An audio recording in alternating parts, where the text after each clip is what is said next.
Guys and welcome back to my channel सिर्फ IAS।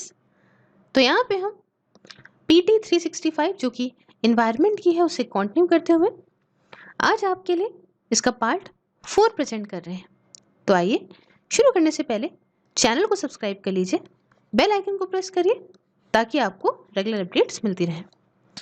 चलिए शुरुआत करते हैं इसके पहले टॉपिक से, carbon capture utilization and storage. Short form ज़रा समझ लीजिए हर चीज़ के, क्योंकि लाइन कुछ इस तरह की है कि अगर शॉर्ट फॉर्म समझे रहेंगे तो आसानी से समझ पाएंगे, नहीं तो बड़ा लंबा लंबा दिक्कत हो जाएगी। देखिए सबसे पहला शॉर्ट फॉर्म क्या है भैया, CCUS। ये CCUS इसका शॉर्ट फॉर्म है, carbon capture utilization and storage का। ठीक है, दूसरा शॉर्ट फॉर्म क्या रहेगा, दूसरा शॉर्ट फॉर्म रहेगा एक्सीलरेटिंग CCUS टेक्नोलॉजीज का। तो इसका शॉर्ट फॉर्म क्या रहेगा, ACT। क्या बोलेंगे ACT को, एक्सीलरेटिंग CCUS टेक्नोलॉजी। तो इसमें CCUS का मतलब तो यूं ही समझ लीजिए कि ये वाला हो जाएगा C, और इसको शॉर्ट फॉर्म में कर दिया है। इतनी बात समझ में आ गई। फिर DST का शॉर्ट फॉर्म क्या होगा, department of science and technology. तो अब यहाँ पे गौर से समझिएगा कि ये बात आखिरकार न्यूज में क्यों रही। तो हुआ क्या कि department of science and technology ने यहाँ पे कहा अलग अलग इंडियन रिसर्चर्स को जो कि आपके CCUS के एरिया से हैं, उनसे कहा कि आप आइए कुछ प्रपोजल्स उनसे मांगे कि आप कुछ प्रपोजल्स दीजिए किसके under, under accelerating CCUS technologies मतलब ACT के अंदर। ठीक है, और उसके साथ इन कोलैबोरेशन, इसके साथ कोलैबोरेशन भी है किसका, दूसरी जो मेंबर कंट्रीज हैं इस ACT की उसकी, उनके साथ। ठीक है, तो अभी समझते हैं कि प्रपोजल्स वगैरह मांगे हैं इंडियन रिसर्चर्स से, यहाँ तक रखते हैं ताकि कंफ्यूजन ना क्रिएट हो। अब सबसे पहले तो समझ लेते हैं कि ये जो ACT की बात हम कर रहे हैं, एक्सीलरेटिंग CCUS टेक्नोलॉजी की जो हम बात कर रहे हैं, इसके बारे में समझ लें ताकि दिक्कत ना हो। देखिए ACT एक इनिशिएटिव है ताकि फैसिलिटेट करे ये जो कार्बन डाइऑक्साइड कैप्चर है ना, इसका इमरजेंस, साथ में इसका यूटिलाइजेशन और स्टोरेज, मतलब जो CCUS है यहाँ पे ये एक ऐसा इनिशिएटिव है ताकि इमरजेंस जो कि कार्बन डाइऑक्साइड कैप्चर का है, यूटिलाइजेशन का है, स्टोरेज का है, इसे फैसिलिटेट किया जा सके via translational funding of project aimed at accelerating and maturing CCUS technology through targeted innovation and research activities। आम और सीधे साधे शब्दों में अगर बताऊं तो जो CCUS की टेक्नोलॉजीज हैं कि अच्छे से हम कार्बन कैप्चर करें, यूटिलाइज करें और स्टोर कर लें, इन टेक्नोलॉजीज को और बढ़ाना और इनके प्रति जो काम हो रहा है उन्हें और काम तेज करना, उस पर फंडिंग प्रोवाइड करना, पैसा देना। तो ये एक इनिशिएटिव है जो इस काम में काम करता है। इतनी बात समझ में आ गई ACT के बारे में, एक्सीलरेटिंग CCUS टेक्नोलॉजी के बारे में। अब देखिए करीब 16 कंट्रीज, रीजन्स और प्रोविंसेस जिसमें इंडिया भी है, ये सारे के सारे एक साथ काम कर रहे हैं इस ACT में। क्लियर है। अब जो CCUS है, CCUS ये भी one of the identified innovation challenges हैं in the mission innovation program. जो मिशन इनोवेशन प्रोग्राम में अगर हम देखें तो वन ऑफ द आइडेंटिफाइड जाने माने इनोवेशन चैलेंज है ये CCUS। ठीक है, और एक ग्लोबल इनिशिएटिव है ये, करीब 24 कंट्रीज का मिशन इनोवेशन प्रोग्राम। ये यहाँ पे जो है 24 कंट्रीज हैं इसके अंदर, ये इन सारी 24 कंट्रीज का जो है वो इनिशिएटिव है, साथ में इसमें यूरोपियन यूनियन भी है, ताकि यहाँ पे जो पूरे ही वर्ल्ड में क्लीन एनर्जी का जो इनोवेशन है उससे ज़्यादा बढ़ा सकें, जिसमें department of science and technology हमारे देश इंडिया से काफ़ी बड़ा एक्टिव पार्टनर है। ठीक है, मतलब जो काम कर रहा है हमारे देश से वो काम कर रहा है department of science and technology. ठीक है, क्लियर हो गई। मुद्दा क्या है, ऐसे साफ शब्दों में समझ लीजिए, मेन मुद्दा क्या है कि ताकि क्लीन एनर्जी को यहाँ पे बढ़ाना है ना, पूरे वर्ल्ड में साफ हवा रहे, साफ एनर्जी रहे, सब कुछ बढ़िया रहे। ठीक है, इसका इनोवेशन कैसे करना है, किस तरह से कर सकते हैं, इस फील्ड में आए काम करता है। तो इतनी बात अभी फिलहाल क्लियर रखते हैं। अब एक ये जो वर्ल्ड हम CCUS का पढ़ रहे हैं, मतलब कार्बन कैप्चर, कार्बन यूटिलाइजेशन है ना, उसके बाद स्टोरेज, अगर हम ये CCUS के बारे में थोड़ा सा जान लेते हैं। देखिए CCUS जो है ये एक ग्रुप ऑफ टेक्नोलॉजी है। क्या है, ये ग्रुप ऑफ टेक्नोलॉजी है जिसे डिज़ाइन करा गया है कार्बन डाइऑक्साइड का जो अमाउंट है उसे कम करने में, जो ये एटमॉस्फेयर में रिलीज होती है कोल से, मतलब कोयले से, गैस पावर स्टेशन से, एज वेल एज जो बड़ी बड़ी हैवी इंडस्ट्रीज हैं जैसे सीमेंट हो गए, स्टील हो गए, उसके प्रोडक्शन में जो ये रिलीज होती है उसका जो है जो क्या कहते हैं, ऐसी टेक्नोलॉजीज को मतलब ग्रुप ऑफ ऐसी टेक्नोलॉजीज डिजाइन इसी तरह से करा गया है जिससे CO2 का अमाउंट कम करा जा सके। ठीक है, once captured the CO2 can be either reused in various products such as cement or plastic utilization or stored in geological formation deep underground. अब यहाँ पे क्या है, एक बार इस CO2 को, इस कार्बन डाइऑक्साइड को कैप्चर कर लिया कहीं पे, तो या तो फिर इसको फिर से कहीं पे CO2 को इसको रीयूज कर दो अलग अलग प्रोडक्ट्स में, जैसे कि सीमेंट में कर लो, प्लास्टिक की यूटिलाइजेशन में कर लो, सब में कर लो, या फिर आप इसको स्टोर कर दो इन जियोलॉजिकल फॉर्मेशन, बिल्कुल डीप अंडरग्राउंड, इसको स्टोरेज के तौर पे इसको स्टोर कर दो। तो अब हमने ये बात कर ली कैप्चर की, तो कैप्चर क्या है, लेकिन उसके पहले जरा हम ये इस चार्ट देख लेते हैं। देखिए कार्बन कैप्चर एंड स्टोरेज, यहाँ पहले इसको समझ लेते हैं, CCS को समझते हैं। देखिए जो डिस्टेंस है between the power station and the CCS storage facility can extend to distances और ऑफ ओवर 500 किलोमीटर्स। यहाँ पे ये देख लीजिए, अब यहाँ पे क्या हो रहा है, CO2 is injected and stored underground. यहाँ मैंने अंडरग्राउंड जो स्टोर करने की बात करी वो इंजेक्ट करके अंदर, अंडरग्राउंड जो है देख रहे हैं, अंदर अंदर डाल दी गई ग्राउंड के। ठीक है, अब ये क्या है, ये कौन सी लेयर है, ये impermeable cap rock keep CO2 underground. Impermeable मतलब अपने से जो इंसान कह रही हूँ, अपने से जो चीज़ पास ना होने दे किसी चीज़ को। तो यहाँ पे देखिए, यहाँ पे ये इंजेक्ट कर दी गई, बिल्कुल अंदर इंजेक्ट कर दी गई। अब यहाँ से अगर ये उड़ के आना भी चाहे तो ये लेयर, ये वाली जो लेयर है सफ़ेद वाली, ये इस कार्बन डाइऑक्साइड को बाहर निकलने नहीं देगी। क्लियर है, यहाँ पे देखिए यहाँ से यहाँ तक का हिस्सा, ये the carbon dioxide is pumped to a depth of about 1.5 kilometre और मोर। मतलब कार्बन डाइऑक्साइड को जो अंदर तक इंजेक्ट करते हैं, करीब 1.5 किलोमीटर या उससे ज़्यादा ही अंदर करके इंजेक्ट कर देते हैं। उसके यहाँ देखिए, ये देखिए डिप्लीटेड ऑयल और गैस रिजर्वॉयर, ये है कुछ डिप्लीटेड ऑयल या फिर गैस रिजर्वॉयर है यहाँ पे नेचुरल सेलिन एक्वीफेयर है ना, यहाँ पे जो है नेचुरल जो सॉल्ट वाटर वाला जो पानी वानी है। ठीक है, तो ये इस यहाँ पे है।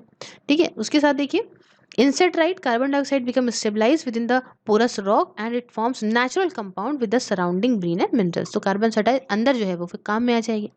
अब बात आती है कि इसके कैप्चर को लेके, ये चार्ट अब यहाँ पे देखिए कि इसको कैसे कैप्चर करेंगे। यहाँ देखिए प्री कंबक्शन कैप्चर, ये कैसे होता है, जब आप कार्बन डाइऑक्साइड को यहाँ पे कैप्चर करते हो, जब वो जनरेट होती है एज एन अनडिजायर्ड को प्रोडक्ट के तौर पे, कैसे, थ्रू गैसिफिकेशन कन्वर्ट्स बायोमास या फिर fossil fuel based carbonaceous material into carbon monoxide, hydrogen and carbon dioxide. देख रहे हैं यहाँ पे क्या होता है कि प्री कन्बक्शन कैप्चर क्या हो रहा है, देखिए यहाँ पे कि जब कार्बन डाइऑक्साइड जब जनरेट हुई एक अनडिजायर्ड को प्रोडक्ट के तौर पे जनरेट करते हैं, और उसे जो है वो गैसिफिकेशन के थ्रू यहाँ पे कर रहे हैं। कैप्चर कैसे कर रहे हैं, जब बायोमास या फॉसल फ्यूल बेस्ड जो कि कार्बनेशियस मटेरियल होते हैं, इनको कन्वर्ट कर दिया जाता है कार्बन मोनोऑक्साइड में, हाइड्रोजन में और कार्बन डाइऑक्साइड में।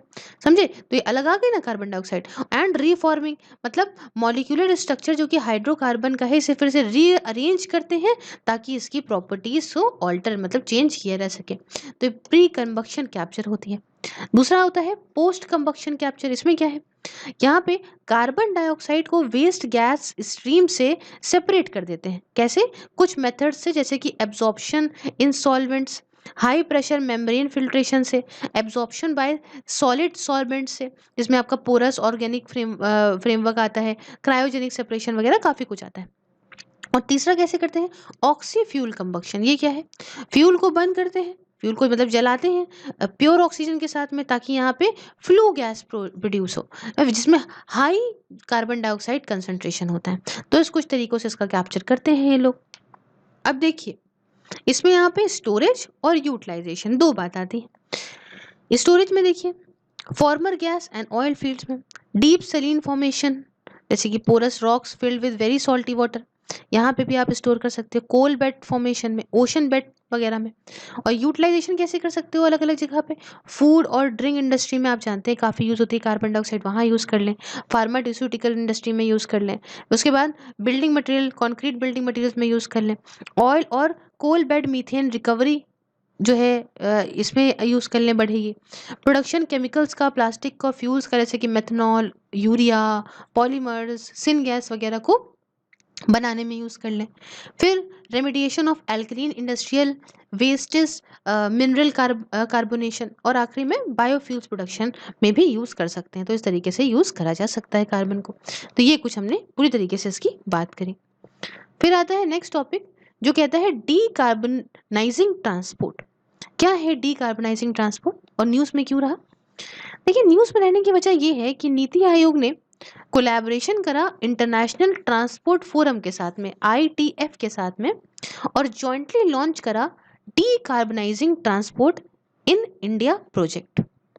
अब अब यहाँ पे कुछ न्यूज़ के बारे में और बात जानते हैं। तो भाई मोर ऑन न्यूज़ आपको बताऊं तो प्रोजेक्ट ना काफ़ी बड़े, काफ़ी वाइडर स्केल पे हो रहा है आपके, ताकि भाई डीकार्बनाइजिंग ट्रांसपोर्ट इनिशिएटिव के तौर पे, और ये पार्ट भी है डीकार्बनाइजिंग ट्रांसपोर्ट इन इमर्जिंग इकोनॉमीज का।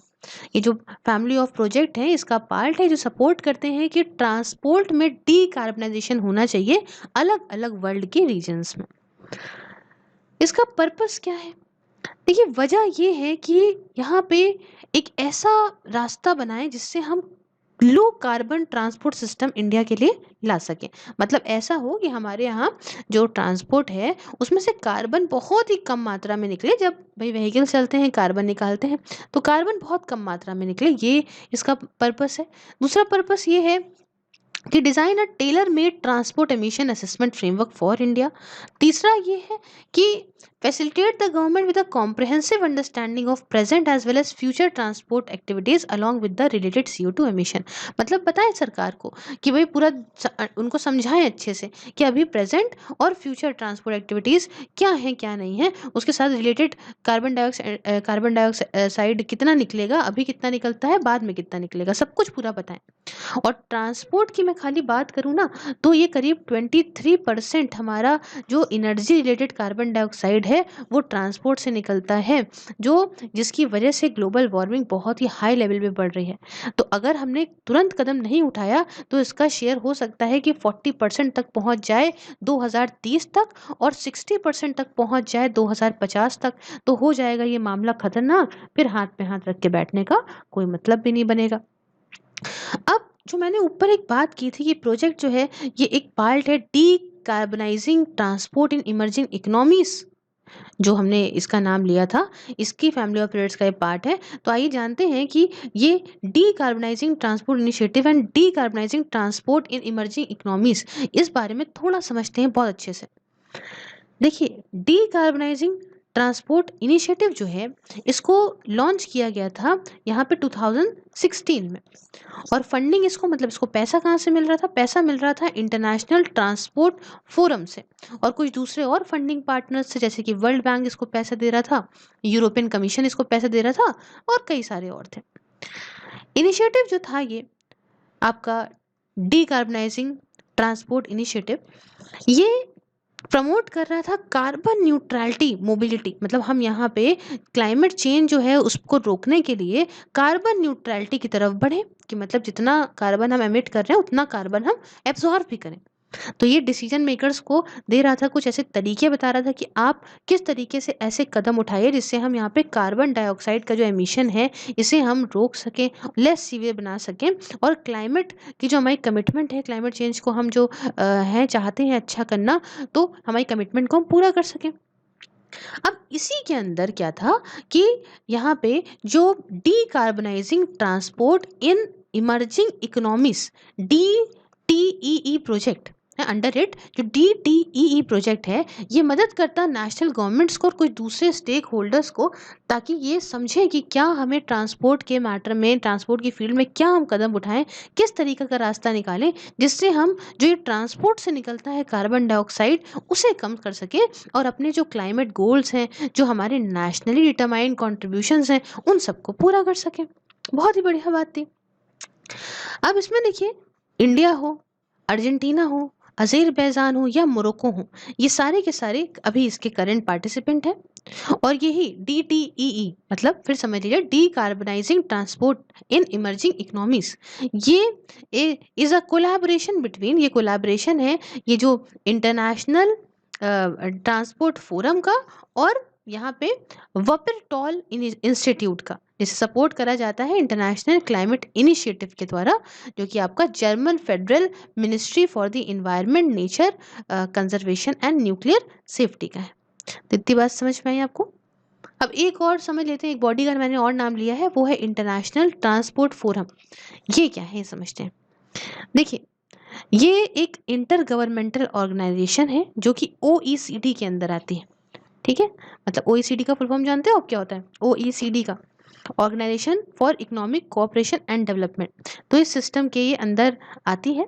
और ये एक लौती ग्लोबल बॉडी है जिसमें सारा ही ऑल टाइप्स ऑफ ट्रांसपोर्ट को ये अपने अंदर रखे हुए मैंडेट है इसका भाई, है ना। और ये एक थिंक टैंक का काम करती है ट्रांसपोर्ट पॉलिसी इश्यूज को लेके, जो भी ट्रांसपोर्ट से जो भी पॉलिसी इश्यूज आते हैं उन सब में ये थिंक टैंक का काम करती है। ऑर्गेनाइज करती है ग्लोबल समिट को इस ट्रांसपोर्ट मिनिस्ट्रीज के साथ में, और इंडिया इसका मेंबर है 2008 से ही। ठीक है, तो ये बात याद रखिए, काफी इंपॉर्टेंट है। अब यहाँ पे इसी में अगर हम आगे देख लें तो देखिए भैया कुछ अगर हम एक चार्ट बना है, इस चार्ट को थोड़ा ध्यान में रखते हैं। तो डीकार्बनाइजिंग ट्रांसपोर्ट कैसे, public transport network and less polluting electricity generation, तो ये हमारा SDG 3, 7, 13 ये बोलता ही है। उसके साथ public transport and mass rapid transport system, तो ये भाई SDG हमारा 1 मतलब आपका सस्टेनेबल डेवलपमेंट गोल्स की बात हो रही है, 1, 5 और 10 बोलता है भाई resilient transport through dedicated freight corridors, इसमें हमारा 1 to 8 कवर हो जाएगा।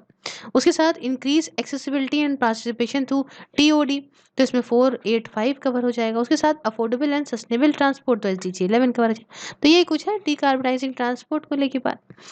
अब इससे कुछ रिलेटेड न्यूज़ भी जान लेते हैं, चलिए। तो रिलेटेड न्यूज़ में सबसे पहले बात आती है नेशनली डिटरमाइंड कंट्रीब्यूशन। ठीक है, अब इसमें देखिए ना भाई ट्रांसपोर्ट इनिशिएटिव फॉर एशिया, तो NDCTIA transport initiative for Asia क्या है समझते हैं। ये यहाँ पे ये जो प्रोजेक्ट है इसका एम ये है कि हम किस तरीके से मिलजुल के ऐसी स्ट्रेटजी बनाएं, ऐसी बढ़िया पॉलिसी बनाएं जिससे हम डीकार्बनाइज करें ट्रांसपोर्ट को, कि मतलब ट्रांसपोर्ट में से कार्बन निकले ही ना, है ना। और अलग अलग तरह की sector, ministry, social civil society, private sector, सबके साथ मिलकर हमें काम करना होगा। प्रोजेक्ट जो है इंगेज करता है इन चाइना, इंडिया और वियतनाम को over a period of 2020 to 24। ये एक जॉइंट प्रोजेक्ट है करीब 7 ऑर्गेनाइजेशन का, 7 ऑर्गेनाइजेशन का, जिसमें आपका वर्ल्ड रिसोर्स इंस्टीट्यूट आता है, इंटरनेशनल ट्रांसपोर्ट फोरम आता है, उसके साथ international council on clean transport वगैरह काफ़ी आते हैं इसके अंदर। और इंडिया के अंदर अगर हम बात करें इसका कौन इम्प्लीमेंटिंग पार्टनर है, इसको कौन इम्प्लीमेंट करता है, तो मैंने स्टार्टिंग में ही बताया था बच्चों, इंडिया के अंदर नीति आयोग इसका इम्प्लीमेंटिंग पार्टनर है। आई होप आपको ये बात समझ में आ गई होगी। बढ़ते हैं नेक्स्ट टॉपिक की तरफ जो कहता है कार्बन प्राइसिंग। जानते हैं कि आखिरकार न्यूज़ में क्यों रहा। देखिए, एक स्टडी ने यहाँ पे एक रीसेंट स्टडी हुई जिसने एग्जामिन करा करीब 142 कंट्रीज को, और इस स्टडी ने पता लगाया कि जो कार्बन डाइऑक्साइड का एमिशन है वो करीब 2% से कम देखने को मिला है 2007 से 17 के बीच में इन कंट्रीज। कौन से यहाँ पे, उन कंट्रीज में विद कार्बन प्राइस वाइल, मतलब जहाँ पे कार्बन प्राइस है, फिर समझिए जहाँ पे कार्बन प्राइस है वहाँ पे ऐसी कंट्रीज में जो एमिशन है इस कार्बन डाइऑक्साइड का वो 2% से कम हुआ है 2007 से 17 के बीच में, बल्कि 3% से बढ़ गया है उन कंट्रीज में जहाँ पे ऐसी प्राइसिंग नहीं है, कार्बन प्राइसिंग नहीं है। इतनी बात समझ में आई। तो जहाँ पे कार्बन प्राइसिंग है वहाँ 2% से कम देखने को मिला, जहाँ पे कार्बन प्राइसिंग नहीं है वहाँ पे 3% से बढ़ गया। क्लियर है। अब इसलिए कार्बन प्राइसिंग क्या होती है ये समझना बहुत इंपॉर्टेंट हो जाता है। देखिए, कार्बन प्राइसिंग एक ऐसा तरीका है जो कैप्चर करता है एक्सटर्नल कॉस्ट ऑफ एमिशन को, और इसे यहाँ पे टाई करता है to their sources through a price, usually in the form of price on the CO2 emitted. तो आसान शब्दों में समझ लीजिए कि कैसा तरीका है कि भाई जो भी एमिट करता है कार्बन डाइऑक्साइड को उसको यहाँ पे पैसा देना पड़ेगा, समझ रहे हो आप? अब जितने जिस लेवल का वो एमिट कर रहा होगा, जैसे कि भाई कितना कितना उसके एमिशन की वजह से खतरा हो रहा है, कितना डैमेज हो रहा है क्रॉप्स को, कितना जो है वो हेल्थ केयर कॉस्ट बढ़ रही है ना? हीट वेव से या सूखा पड़ रहा है, उसकी जो भी इस एमिशन की वजह से जो भी खतरा हो रहा है, उस हिसाब से यहाँ पे यूजुअली ऐसा प्राइस सेट करा जाएगा जो उस बंदे को देना पड़ेगा। समझे? बहुत अच्छा तरीका है जिससे हम रोक सकते हैं चीज़ों को। तो अब यहाँ पे बात आती है कि कितने तरह की कार्बन प्राइसिंग जो है वो अडॉप्ट की जाती है। सबसे पहला होता है कार्बन टैक्स। क्या होता है? Carbon tax. ये क्या है? ये डायरेक्टली सेट करता है प्राइस कार्बन पे bye defining an explicit tax rate on green house gas emissions. तो भैया सीधा क्या हो रहा है कि एक टैक्स रेट लग गया एक ग्रीन हाउस गैस के एमिशन पे, उसे आपको सीधा सीधा देना पड़ेगा, तो वो हो गया कार्बन टैक्स, है ना? तो ये हो गया। दूसरा आता है एमिशंस ट्रेडिंग सिस्टम, ईटीएस। ये क्या है? ये बड़ा मुझे इंटरेस्टिंग लगता है। ये कैपिंग लगा देता है total level of green house gas पे। मतलब मान लो एक एग्जांपल लेते हैं कि कहा गया कि आप यहाँ पे 100, ऐसी मैं एग्जांपल लेती हूँ कि 100 वैल्यू तक आप जो है वो ग्रीन हाउस गैस इंडस्ट्री से बोला कि आप जो है 100 वैल्यू तक ग्रीन हाउस गैस को एमिट कर सकते हो। क्लियर है? अब जिसने मान लो 110 एमिट करनी हो तो वो तो 100 ही तक कर सकता है। लेकिन ऐसा हुआ कि कोई ऐसी इंडस्ट्री थी जिसने सिर्फ और सिर्फ 70 एमिट करी, तो इसके पास जो है वो 30 बच गया। तो ये इंडस्ट्री अपनी ये 30 बची हुई है, ये इसको ये जो दूसरी वाली इंडस्ट्री है जिसको और चाहिए, जिसको 130 की ज़रूरत हो, सपोज़ 110 नहीं 130 की ज़रूरत हो, तो ये उठा के अपनी 30 इसको भेज दे। समझे? तो इससे इसको भी फ़ायदा हो गया और इसका भी काम पूरा हो गया। तो ये होती है एमिशन ट्रेडिंग सिस्टम। तीसरा आता है इंटरनल कार्बन प्राइसिंग, आईसीपी। ये क्या है?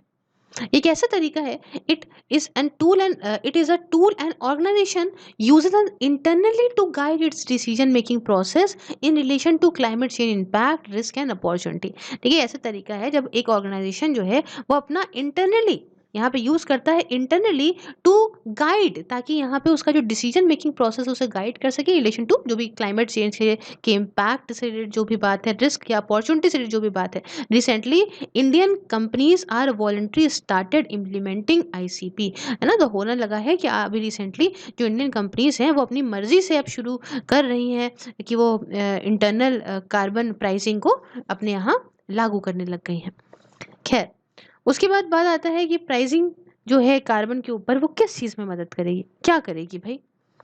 तो सबसे पहले तो ये करेगी जो बर्डन है उसे उन लोगों को वापस दे देगी जो उसे एमिट करते हैं, है ना? And who can reduce it, shifting the burden back to those who are responsible for it and who can reduce it. भैया एक बात बताओ कि एक इंडस्ट्री जो एक कार्बन एमिट कर रही है, इसकी वजह से आम जनता सड़ रही है बेचारी। तो ऑब्वियस सी बात है कि जो कार्बन निकाल रही है इसी को तो झेलना चाहिए ना, जो भी कॉन्सिक्वेंसेस है।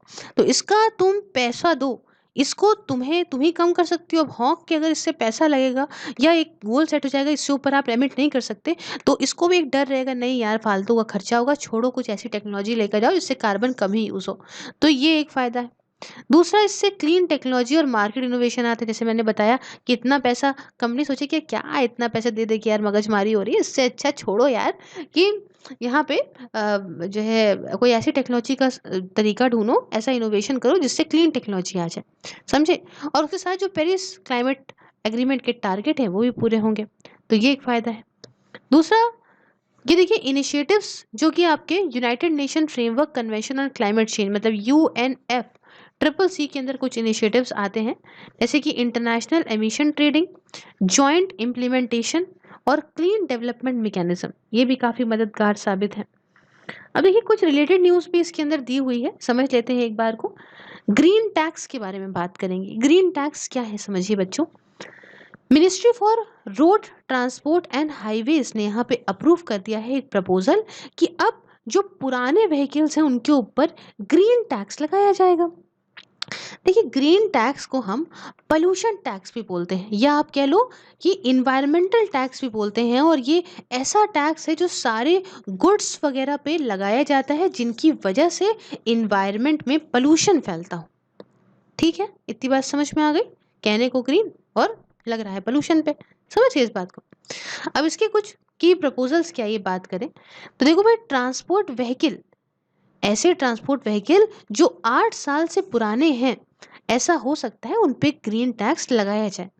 जब वो रिन्यूअल या फिटनेस सर्टिफिकेट लेने जाएंगे उस टाइम पे इन पे लग सकता है। और उस पे कितने का लगेगा मालूम है? At the rate of 10 to 25% of road tax. जो रोड टैक्स होता है उसका उसका 10 से लेके 25% तक का ग्रीन टैक्स लग सकता है। दूसरी बात कि जो पर्सनल व्हीकल्स हैं इनको चार्ज करा जाएगा आफ्टर 15 ईयर्स।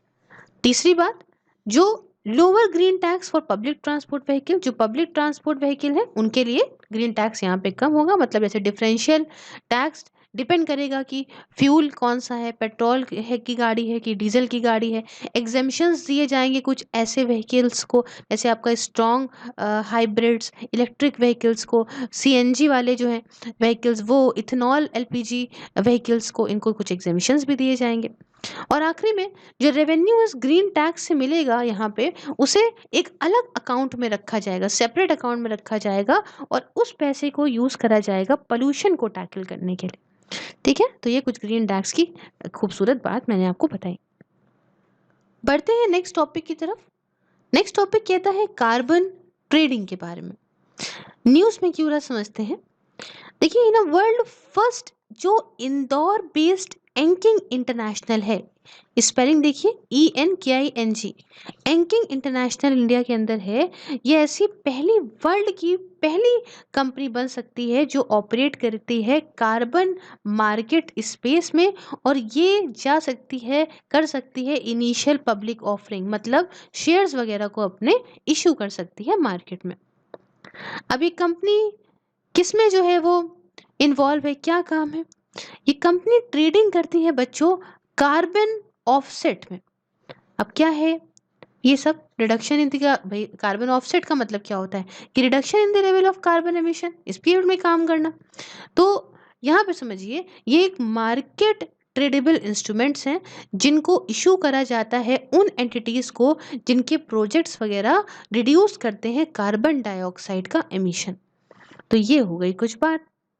अब ये कार्बन ट्रेडिंग क्या मैं हमने बोल दिया, जरा ये भी समझ लेते हैं। देखिए, कार्बन ट्रेडिंग ये शुरू हुई थी क्योतो प्रोटोकॉल ऑफ 1997 के अंदर, जो कि आपका 2005 में फोर्स में आया था ना, हमने कई बार पढ़ा है। इस कार्बन ट्रेडिंग के अंदर क्या होता है कि सर्टिफाइड एमिशन रिडक्शन, या आप कह लो CER, सर्टिफाइड एमिशन रिडक्शंस, ठीक है, ये इशू करे जाते हैं उन एंटिटीज को जो यहाँ पे ऐसे ऐसे प्रोजेक्ट्स लेकर आती हैं जिनकी वजह से कार्बन डाइऑक्साइड का एमिशन कम होता है। जैसे कि कुछ विंड या फिर सोलर या फिर कोई और एनर्जी एफिशिएंसी वाले प्रोजेक्ट लेकर आ गई और कार्बन डाइऑक्साइड का एमिशन कम हो गया। ठीक है, ये अलाउ करता है नेशंस को, अलग अलग देशों को, which are unable to meet their reduction target, जो अपने रिडक्शन टारगेट मान लीजिए कोई सेट करे कि हाँ हम इतना इतना कम कर देंगे, वो नहीं कर पाए, तो ये उनको मदद करता है यहाँ पे टू परचेज कार्बन क्रेडिट। तो ये ऐसे नेशंस कार्बन क्रेडिट परचेज कर लेते हैं। ठीक है, मतलब मान लीजिए कि यहाँ पे दो नेशंस हैं, एक ने तो कर लिया ठीक है, और दूसरे वाले ने यहाँ पे नहीं कर पाया अपना जो भी उसका टारगेट था, तो ये परचेज कर लेगा कार्बन क्रेडिट को। और पेरिस एग्रीमेंट भी अलाउ करता है कि आप ट्रेड कर सकते हो बिटवीन द कंट्रीज अपनी मनमर्जी से, ताकि आप अपने जो नेशनली डिटरमाइंड कंट्रीब्यूशन गोल्स हैं उन्हें आप पूरा कर सको। अगर कंट्री जो है वो अपना जो ग्रीन हाउस गैस का मिशन है, उसने जो भी टारगेट अपने यहाँ बनाया, फिर समझो कोई कंट्री है उसने कोई टारगेट सेट करा कि हम देखो इतना इतना ग्रीन हाउस गैस के एमिशन में कमी करके दिखाएंगे, और उसने अपने टारगेट से ज़्यादा कमी कर दी, तो क्या कर सकती है वो कंट्री जो भी उसने एक्स्ट्रा करा है अपने टारगेट से ऊपर जो उसने काम करा है, तो वो पर्टिकुलर जो एक्स्ट्रा जो उसने काम करा है उसको वो बेच सकती है किसी दूसरी कंट्री को। ठीक है, जो मतलब नहीं कर पाई अपने टारगेट जितना काम, तो भाई वो बेच सकती है अपना एक्स्ट्रा करा हुआ काम दूसरी कंट्री को। क्लियर है? As an internationally traded mitigation outcome के तौर पे। तो यहाँ समझ गए? फिर समझो कि टारगेट मान लो 10 का है, एक ये कंट्री है, एक ये कंट्री है। अब इस कंट्री ने 10 की बजाय 15 अचीव कर लिया, बढ़िया ज़्यादा अचीव कर लिया, और इस कंट्री ने सिर्फ 5 ही करा, तो ये अपना 5 वाला जो है वो इसको बेच सकती है, सेल कर सकती है। इतनी बात समझ में आ गई? इंडिया के अंदर बात करें तो रिन्यूएबल एनर्जी सर्टिफिकेट और परफॉर्म एक्शन ट्रेड, ये जो है वो एनर्जी सर्टिफिकेशन प्रोग्राम्स हैं। और और सेंट्रल इलेक्ट्रिसिटी रेगुलेटरी कमीशन, ये एक मार्केट रेगुलेटर है। ट्रेड, अगर आपको ट्रेडिंग करनी है एनर्जी सेविंग्स सर्टिफिकेट्स में तो इतनी बात को बहुत ही ध्यान से याद रखिएगा। अब देखिए यहाँ पे जो एक ये दिया हुआ है एक चार्ट टाइप का, इसको देख लेते हैं। एक ये पिक्चर दी है, देखिए यहाँ पे कार्बन मार्केट की बात करें तो इसमें ऑफसेट क्रेडिट्स जो मैंने आपको बताया रिडक्शन वाला, उसके बाद auctions and sale by mutual agreement, auctions वगैरह सेल्स वगैरह म्यूचुअली अग्रीमेंट से, अगर म्यूचुअल एग्रीमेंट से हो सकता है ना। वही वाली बात है कि मान लीजिए कि किसी ने ज़्यादा अपने टारगेट से ऊपर कर लिया, कोई नहीं कर पाया, तो उसको वो बेच सकता है। उसके बाद देखिए इसमें क्या होगा कि ये परचेज वाला सीन है, खरीद लेगा कौन। यहाँ पे excess green house gas emitter जो है, मान लीजिए इसका टारगेट 10 था और ये नहीं पूरा कर पाया, अपने टारगेट को कम करने में ग्रीन हाउस गैस को पूरा नहीं कर पाया, तो यहाँ पे ये परचेज कर लेगा। बेचेगा कौन, वो बंदा बेचेगा जिसने अपने टारगेट से ऊपर काम कर लिया है। समझ गए, तो बहुत बढ़िया। नेक्स्ट टॉपिक की बात करते हैं। नेक्स्ट टॉपिक कहता है ग्रीन एजी प्रोजेक्ट के बारे में। क्या है ग्रीन एजी प्रोजेक्ट, न्यूज में क्यों रहा, पहले समझिए। देखिए रिसेंटली यूनियन गवर्नमेंट ने लॉन्च करा ग्रीन एजी प्रोजेक्ट को, transforming Indian agriculture for global environment benefit and the conservation of critical biodiversity and project and forest landscape to reduce emission from agriculture। मतलब इंडियन एग्रीकल्चर को इस तरह से बदलाव करें जिससे यहाँ पे ग्लोबली, पूरे ग्लोबल के एनवायरनमेंट को, पूरे वर्ल्ड के एनवायरनमेंट को हम बेनिफिट प्रोवाइड कर सकें। साथ में जो क्रिटिकल बायोडाइवर्सिटी है, जो यहाँ पे एक्सटेंट या कोई दिक्कत है उनको एक्सटेंट हो सकती हैं भाई, या वल्नरेबल है, जो भी हैं क्रिटिकल बायोडाइवर्सिटी है, उनको कंजर्व करें, फॉरेस्ट लैंडस्केप को कंजर्व करें, ताकि एमिशंस जो भी एग्रीकल्चर से होता है वो यहाँ पे कम हो सके। तो ये सब कुछ बात है। तो अब मेन मुद्दा आता है, ये ग्रीन एजी प्रोजेक्ट क्या है, इसको बताइए मैम। तो इसका उद्देश्य, इसका एम ये है कि एटलीस्ट 1,04,070 हेक्टर जो फार्म्स के हैं उसे sustainable land and water management के अंदर लाया जा सके, और साथ में यहाँ इंश्योर कराएं कि करीब 49 मिलियन कार्बन डाइऑक्साइड जो कि आपका इक्विवेलेंट है सिक्वेस्टर्ड और reduce through sustainable land use and agriculture practice. फिर समझो यहाँ पे इसका मेन उद्देश्य क्या है कि कम से कम 1,04,070 हेक्टेयर फार्म को sustainable land and water management के लिए लाएं, और कम से कम 49 मिलियन जो कार्बन डाइऑक्साइड है या उसके जितना आप कह लो ऐसी कोई वगैरह की गैस हो गई, तो उसे हमें यहाँ पे कम करना है। कैसे कम करना है, सस्टेनेबल लैंड यूज करके और अच्छी एग्रीकल्चर प्रैक्टिसेस करके। ये बात है और इसका ये प्रोजेक्ट का उद्देश्य है।